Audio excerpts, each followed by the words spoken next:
หารที่ยิงใส่ประชาชนกัมพูชานะเนี่ยกูรู้มาจากไอ้ดำเลยนะไอ้ดำมันบอกว่าทหารพวกมึงเนี้ยกินเหล้าดูดกัญชาแล้วก็ดื่มน้ำท่อมเยอะมันก็เลยเพียนกันมันก็เลยรอนกันก็เลยแบบพากันมายิงประชาชนบ้านกูนะเนี่ยไอ้ดำมันออกมาพูดเองนะกูไม่ได้พูดนะที่แรกกูไม่รู้หรอกแต่พอมันออกมาพูดแต่กูนึกถึงบางอ้อเลยที่แท้มันก็เป็นอย่างนี้สวัสดีครับผมสวัสดีครับพ่อแม่พี่น้อง FC ทุกๆคนวันนี้เป็นวันที่15พฤศจิกายนปีพศ2568ทุกคนบาต้นอัดคลิปอยู่ตอนนี้ก็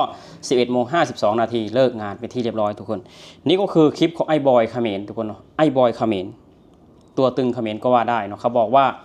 ที่ทหารไทยยิงใส่ประชาชนบ้านมันเนี่ยเนาะมันบอกว่าทหารไทยยิงใส่ประชาชนบ้านมันทุกคนเพราะว่าทหารไทยเนี่ยเมาเหล้าดื่มน้ำท่อมสูบกัญชาเนาะบต้นอยากถามพี่น้อง FC ไทยว่าทหารเนี่ยอยู่ในระหว่างการปฏิบัติหน้าที่สามารถดื่มเหล้าได้ไหมเนาะบต้นว่าไม่ได้นะทุกคนอันนี้คือบต้นคิดเองว่าไม่ได้เนาะคือบต้นมาอยู่ประเทศไทยเนี่ย20 บวกเลยทุกคนไม่เคยเห็นตำรวจไทยหรือว่าทหารไทยนั่งกินร้านลาบเนาะบต้นไม่เคยเห็นทหารหรือตำรวจกินลาบทุกคนไม่เคยเห็นเนาะส่วนน้อยทหารหรือว่าตำรวจจะเดินตลาดนัดซื้อกับข้าวตอนเย็นเห็นอยู่ทุกคนแต่ว่ามีน้อยแต่ว่าให้ตำรวจหรือว่าทหารใส่ชุดยูนิฟอร์มเนี่ยไปนั่งกินร้านลาบไม่ค่อยมีครับไม่ค่อยมีเพราะฉะนั้นแล้วมันเป็นไปไม่ได้ที่ทหารไทยจะกินเหล้าดื่มน้ำท่อมสูบกัญชาในระหว่างการปฏิบัติหน้าที่เพราะว่าทหารของประเทศไทยเนี่ยกฎระเบียบเนี่ยต้องมาก่อนทุกคนกฎระเบียบกฎก็คือกฎเนาะแต่ขนาดขับรถยังห้ามดื่มแล้วไม่ขับอันนี้คือทหารทุกคนคือทหารเขามีอาวุธประจำกายถ้าเกิดเมาขึ้นมาเนาะถ้าเกิดเมาขึ้นมาขาดสติขึ้นมาอะไรมันจะเกิดขึ้นเพราะฉะนั้นแล้ว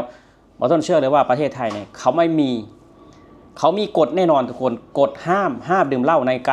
นระหว่างปฏิบัติหน้าที่เนาะบางต้นเห็นแต่ประเทศอื่นนะทุกคนเห็นแต่ประเทศอื่นใส่ชุดทหารใส่ชุดตำรวจกินเหล้ากินเบียร์กันเนาะอวดกันว่ากูนี่เป็นทหารกูนี่เป็นตำรวจไปงานแต่งก็ใส่ชุดตำรวจไปเนาะไปงานศพก็ใส่ชุดตำรวจไปประเทศอื่นนะแต่ประเทศไทยทุกคนเขาจะใส่ชุดยูนิฟอร์มของเขาในเวลาปฏิบัติหน้าที่เท่านั้นเนาะปฏิบัติหน้าที่เท่านั้นออกจากราชการก็คือถอดชุดยูนิฟอร์มออกก็เหมือนคนธรรมดาปกติเราจะไม่เห็นตำรวจหรือว่าทหารไปเดินเที่ยวหรือว่าอะไรเนาะคือไปก็คือปฏิบัติหน้าที่แม้กระทั่งรปภ.ทุกคนในปฏิบัติหน้าที่เนี่ยเขาห้ามดื่มเหล้านะมันผิดกฎของเขาอยู่แล้วประเทศไทยกฎก็คือกฎเนาะระเบียบก็คือระเบียบเพราะฉะนั้นแล้วไม่มีต้นยืนยันว่าไม่มีเนาะที่ทหารไทยเมาเหล้าและยิงใส่คนเขมรมีแต่เขมรสร้างสถานการณ์หลอกลวงกันเองเนาะเขมรหลอกเขมรหลอกเขมรทำให้กระต่ายตื่นตูมหลอกกันเองสร้างสถานการณ์เบี่ยงเบนความสนใจเนาะไม่ให้นานาชาติเขาไปสนใจเรื่องระเบิดที่ทหารไทยเหยียบเป็นขาที่8เนาะเขมรพยายามเบี่ยงเบนแล้วก็สร้างสถานการณ์ขึ้นมาที่บ้านหนองจานบ้านหนองย่าแก้วเนี่ยเขมรสร้างเองทั้งนั้นเนาะยิงกันเองทั้งนั้นเพราะฉะนั้นแล้วทุกคนเขมรเนี่ยพูดอะไรก็มันไม่น่าเชื่อครับเพราะว่าเขมรเนี่ยสร้างละครเก่งเนาะสร้างละครหลอกลวงคนอื่นเก่ง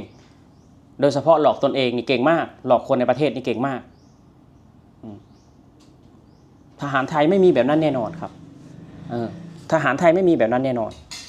ถ้าทหารไทยมีแบบนั้น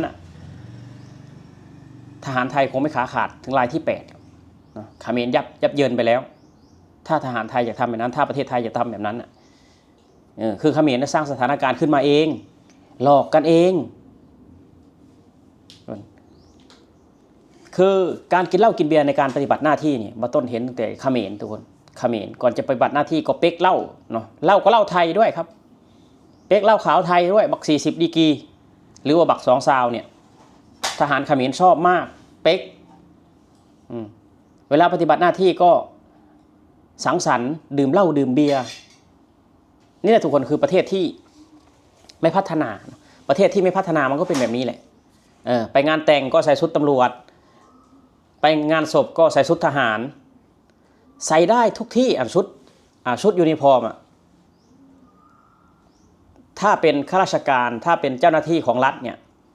ประเทศเพื่อนบ้านนี่ชอบมากชอบอวดแตกต่างจากประเทศไทยนะคือบอต้นพูดมานั่นแหละทุกคนบอต้นไม่เคยเห็นทหารไทยหรือว่าตำรวจไทยไปนั่งกินลาบไปนั่งกินข้าวที่ร้านลาบไม่มีครับมีแต่คนธรรมดา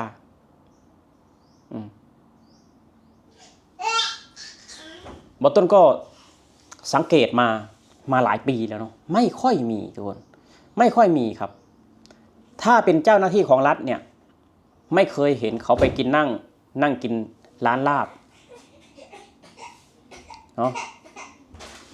ไม่มีครับเขาเลิกงานแล้วเขาจะเอาชุดยูนิฟอร์มออกเหมือนคนธรรมดาเขาไปนั่งกินได้ไม่ใช่ว่าใส่ชุดตำรวจใส่ชุดทหารไปนั่งกินแบบอวดหูอวดตาชาวบ้านมันไม่เหมาะสมครับนี่แหละคือกฎของเจ้าหน้าที่รัฐเนาะกฎของคนที่กินเงินภาษีของประชาชนประเทศไทยเขาให้เกียรติประชาชนเขาไม่ได้อยากโอ้อวดประชาชน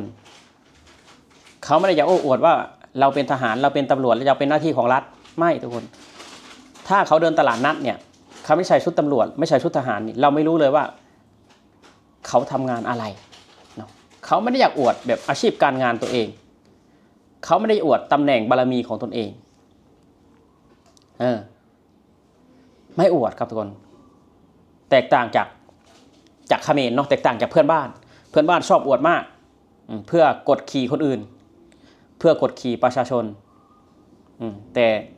เจ้าหน้าที่ฝั่งไทยนี่ไม่มีครับทุกคนไม่มีครับแม้แต่ร้านกาแฟเจ้าหน้าที่รัฐก็ยังไม่เคยไปนั่งกินนี่แหละคือความให้เกียรตินี่แหละคือมาตรฐานของประเทศที่เขาพัฒนากับประเทศที่ไม่พัฒนาประเทศที่ไม่พัฒนาอยากชอบอวดเนาะทุกคนเหมือนคนจนชอบอวดนั่นแหละแต่คนรวยเขาไม่อวดอันนี้ก็เหมือนกันทุกคนเนาะสำหรับคลิปนี้แล้วทุกคนบอต้นก็อยากเอามาแสดงความคิดความเห็นตอบโต้ไอ้บอยเขมรนะมันพูดชุม4 ชุม 5เนาะมันพูดแบบว่าเอาแนวทางของบ้านของมันมาเปรียบเทียบใส่ประเทศอื่นประเทศตนเองเป็นแต่ประเทศอื่นไม่เป็นก็เลยเอามาเปรียบเทียบใส่เนาะเพื่อให้ประเทศอื่นเป็นเหมือนทหารบ้านมันแต่มันแตกต่างกันครับการมีระเบียบวินัยการฝึกการสอนการมีจิตสำนึกทหารไทยกับทหารเขมรมันแตกต่างกันมากแตกต่างกันราวฟ้ากับเหวโอเคครับทุกคนสำหรับคลิปนี้นะว่าต้นจะออกมาแสดงความคิดเห็นแต่เพียงเท่านี้เนาะทหารตำรวจไทยไม่เคยไปนั่งกินลาบหรือว่าดื่มเหล้าในเวลาปฏิบัติหน้าที่ไม่ใช่เขมรดื่มเหล้าซุ่มเซลในเวลาปฏิบัติหน้าที่ซึ่งมันเป็นเหตุที่ไม่เหมาะสมโอเคครับผมสวัสดีครับ